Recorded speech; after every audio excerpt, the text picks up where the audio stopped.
plus les mois passent, plus la politique éditoriale de Sony évolue. Eux qui clamaient haut et fort, qu'ils croyaient dans les générations et donc dans les ruptures de génération, ces dernières semaines quand même, on a appris que Spider-Man Miles Morales, Horizon Forbidden West, qu'on pensait être des exclusivités PS5, étaient en fait des jeux cross-génération. Pas dire qu'il n'y aura pas des spécificités pour la PS5, mais en tout cas, ça sortira aussi sur PS4. Et hier, je vous en parlais, on apprenait que cela pourrait durer jusqu'en 2022. Alors, Jim Ryan évoquait en cela les conséquences de la pandémie du Covid. Mais alors, est-ce que ce sera pour tous les jeux ?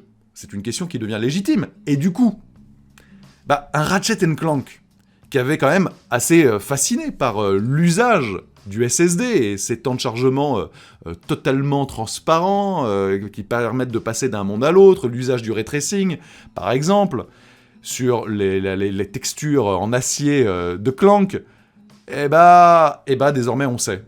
Alors, cross-gen ou exclusivité ?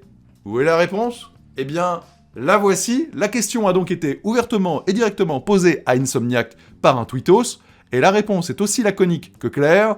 Suspense. Et voilà.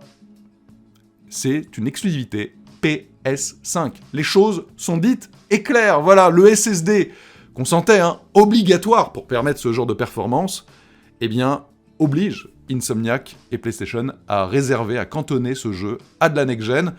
À titre personnel, j'ai envie de dire, tant mieux. J'ai vraiment rien contre la cross-gen dans le sens où, évidemment, tout le monde ne pourra pas s'acheter une nouvelle console à 500 €, etc. Mais quand même, le sens de l'histoire et de la technologie, c'est de pouvoir justement pousser la technologie, les nouvelles technologies, un petit peu plus loin. Et si on fait de la cross-gen systématiquement, d'une certaine manière, ça ne permet pas pleinement, du moins, d'utiliser cette puissance supplémentaire, surtout quand c'est du SSD qui peut permettre, du coup, de changer le game design, le level design.